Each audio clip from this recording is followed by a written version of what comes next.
வணக்கம். கடந்த ஒரு வருடங்களாகவே விஜய் அவர்களை சுற்றி நிறைய அரசியல் பின்னப்பட்டிருக்கு. அந்த அரசியல் இது மாதிரியான அரசியல்னா சந்தர்ப்பவாத அரசியல். எதை வச்சு நம்ம சொல்றோம், விஜய் அவர்கள் ஏடிஎம்கேக்குள்ள கூட்டணிக்கு போவாங்க, இல்ல தாவேக்காவுக்குள்ள டிடிவி தினகரன் அவர்கள் கூட்டணிக்கு வருவாங்க, அப்படி இல்லைன்னா என்டிஏல இருந்து அதிமுக பிரிஞ்சு தாவேக்காவுக்காக வந்துருவாங்க அப்படிங்கிற ஒரு அரசியல் பேசப்பட்டு வந்தது. அந்த அரசியல்கள்லாம் விஜய் அவர்கள் ஒரு முற்றுப்புள்ளி வச்சிருக்காரு. டிடிவி தினகரன் அவர்கள் அதிமுக போயிட்டு ஜாயின் பண்ணிட்டாரு. நாங்க அம்மாவோட பிள்ளைகள், அதனால ஒண்ணு சேர்ந்துட்டோம் அப்படிங்கிற மாதிரியும் போயிட்டாரு. இப்போ செயல் வீரர்கள் கூட்டம் தாவேக்கா நடத்தியது. அந்த கூட்டத்துல விஜய் அவர்கள் ஏடிஎம்கேவும் சரி டிஎம்கேவும் சரி இரண்டும் சக்திகளுமே தமிழ்நாட்டை ஆளக்கூடாது அப்படிங்கிற ஒரு ஒரு முக்கியமான நிலைப்பாட்டை அந்த செயல் வீரர்கள் கூட்டத்துல அறிவிச்சிருக்காரு. இது ரொம்ப தீர்க்கமான முடிவு கூட. இன்னொரு விஷயம் என்னன்னா, அதிமுகவுக்கு விஜய் அவர்கள் கூட்டணி போவாங்க அப்படிங்கிற ஒரு நிலைப்பாட்டை மத்த எல்லோரிடமும் இருந்த டவுட்டை அவர் கிளியர் பண்ணியிருக்காரு. மக்களிடமும் இருந்த டவுட்டை அவர் கிளியர் பண்ணியிருக்காரு. ஏன்னா ரொம்ப அழுத்தமா ஒரு விஷயத்த சொன்னாரு. எந்த அழுத்தத்துக்கும் நான் அடிபணிய மாட்டேன், எந்த காரணத்துக்கும் நான் சரணடைய மாட்டேன் அப்படிங்கிற விஷயத்த அவர் சொல்லிட்டு, அழுத்தம் இருக்குது ஆனா அது எனக்கு இல்ல, மக்களுக்கு. ஏன்னா டிஎம்கே அண்ட் ஏடிஎம்கே இரண்டு கட்சிகளுக்குமே அவங்க ஓட்டு போட்டு வளர்ந்துருக்காங்க. அப்படி இருக்கும் பொழுது இந்த டைம் அவங்களுக்கு டிவிகே அப்படிங்கிற ஒரு ஆப்ஷன் ஓப்பன் ஆயிருக்கு. அப்படி இருக்கும்பொழுது மக்கள் டிவிகேக விரும்பணும். அது எதற்காக விரும்பணுங்கிறத விஜய் அவர்கள் இனி வரும் 100 நாட்கள்ல அவர் அவருடைய பெர்ஃபார்மன்ஸ் மூலமா கண்டிப்பா சொல்லி ஆகும். சப்போஸ் சொல்லலை அப்படின்னா மக்கள் விஜய் அவர்களையும் நம்ப மாட்டாங்க.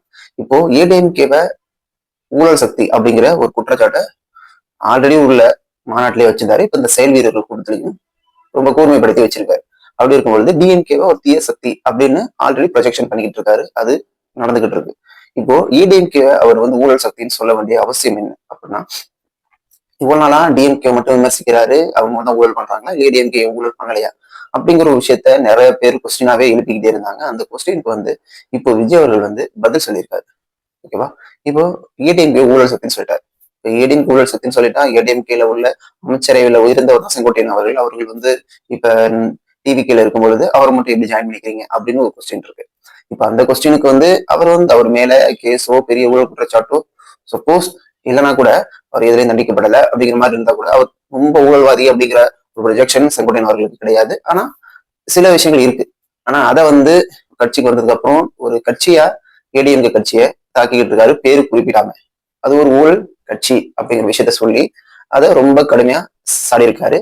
இதற்கு எதிர்வினையா விஜய் அவர்களை ரொம்பவும், அதாவது இவர் பேசினது கட்சியை உட்பட்டு, ஆனா இவரை பர்டிகுலரா மென்ஷன் பண்ணி பிளாக்ல டிக்கெட் விற்கும் பொழுது அது ஊழல் இல்லையா, பனையூர் பண்ணையா, ரொம்ப 41 பேரை கொன்னு அதில் நீ ஒரு குற்றவாளி தான் அப்படிங்கிற விஷயத்தெல்லாம் ரொம்ப கடுமையா அவங்களுடைய ஐடி விங் எக்ஸ் தளப்பதிவுல ஏடிஎம்கே பதிவிட்டிருக்காங்க.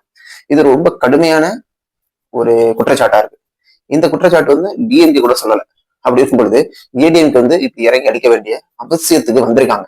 ஏன்னா அவங்க நினைக்கலாம் ஏடிஎம்கே நீங்க டிவிக்கு நம்ம கூட வருவாங்க நினைச்சிட்டு இருந்தோம். பட் இப்போ இந்த பேச்சை கேட்டா அவரு நமக்கு கிட்ட வர்றது மாதிரி தெரியல, அடிப்பணிய மாட்டோம் அப்படிங்கிற விஷயத்த சொல்லிட்டாங்க. அப்படிங்கும்போது நம்ம இவங்களுக்கு அவங்களே நம்ம திட்ட வேண்டிய அவசியம் வந்திருக்கு. அப்படிங்கிறதுக்காக இதைதான் சொன்னேன். ஒரு என்ன சொல்றது, அரசியல்ல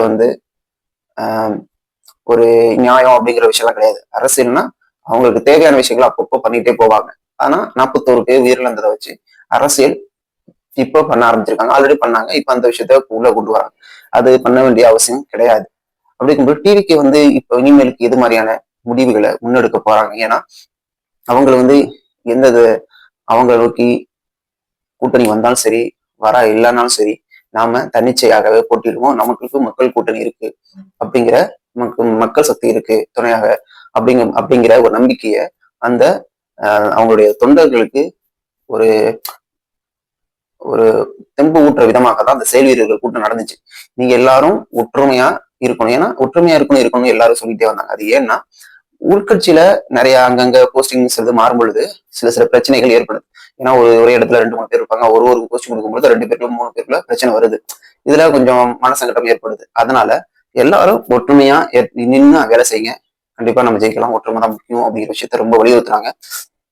இந்த விஷயம் அவங்களுக்கு வந்து போக போக எது மாதிரியான அவங்களுக்கு முடிவுகளை பலன்களை கொடுக்குறா, இல்ல அது என்ன விஷயம்னா இதை வந்து ரொம்ப மானிட்டரிங் பண்ணிட்டே இருக்கணும். டிவிகே கட்சி வந்து இவங்க கட்சியை ரொம்ப மானிட்டரிங் பண்ணணும். அப்பதான் அவங்க கட்சி வெற்றியை நோக்கி செல்லும். அப்படி இல்லைன்னா அது வந்து ரொம்ப சிக்கலான இடத்துக்கு போய் சேரும். ஏன்னா இந்த இனி வரும் 100 நாட்கள் வந்து ரொம்ப அக்ரெசிவா அவங்க ஒர்க் பண்ணணும். அந்த ஒர்க் பண்ணல அப்படின்னா இந்த இருந்த ஓட்டையுமே அவங்க விட்டுருவாங்க. அவங்களுக்குன்னு இருக்க ஒரு ஓட்ஸ் இருக்கு. அந்த ஓட்ஸையுமே அவங்க இழக்க நேரிடும். இத என்டிகே வந்து கைப்பற்ற அதிக வாய்ப்பு இருக்கு. தாவேக்கா விட்டுட்டாங்கன்னா அந்த ஓட்டை என்டிகே விடுவாங்க. ஏன்னா என்டிகே வந்து சீமான் அவர்கள் வந்து ஒரு ஃபுல் ஒரு ஃபோர்ஸ்ல போயிட்டு இருக்காரு. அதாவது எல்லா இடத்துக்கும் அவர் வாய்ஸ் கொடுக்கறது, அவரோட ப்ரொஜெக்ஷனை காட்டிக்கிட்டே இருக்குது, எல்லாமே ப்ராப்பரா பண்ணிட்டே இருக்காரு. அப்போ அது கொஞ்சம் அவர் மேல கருத்து மாறுபாடுகள் நிறைய விஷயம் இருந்தாலும் இங்க உள்ளது அங்க மாற வாய்ப்பு இருக்கு. புரியுதுங்களா? அதை வந்து டிவிக்கு வந்து இழந்துடக்கூடாது அப்படின்னா அவங்க செயல்பாட்டுல ரொம்பவும் தீவிரமா இருக்கணும். இது தமிழக வெற்றி கழகத்துக்கு மட்டும் இல்ல, தமிழ்நாட்டுக்கும் நல்லது. ஏன்னா ஏடிஎம்கே டிஎம்கே இருபெரும் கட்சிகள் இவ்வளவு வருடங்களாக தமிழ்நாட்டை ஆண்டு கொண்டுள்ளது. இனிவரும் காலங்களில் அவங்க தான் ஆள நினைப்பாங்க. ஏன்னா என்னதான் அடிச்சுக்கிட்டாலும் அப்போ 2 பேர் மட்டும் தான் ஆளணும், வேற யாரும் வரக்கூடாதுங்கிறதுல ரொம்ப தீர்க்கமா இருப்பாங்க. அப்படி இருக்கும் பொழுது மக்களுக்கிட்ட சரியான புரிதலையும் ரசிகர்களை அவங்களுடைய தொண்டர்களாகவும் மாற்றி டிவிக்கே வந்து விஜய் அவர்கள் வந்து களப்பணியை ரொம்ப தீவிரமாக செய்ய வேண்டும். அவர் செய்தால் மட்டுமே டிவிக்கே இந்த தேர்தலில் அவங்க நினைச்ச அங்கீகாரத்தை பெற முடியும். நன்றி.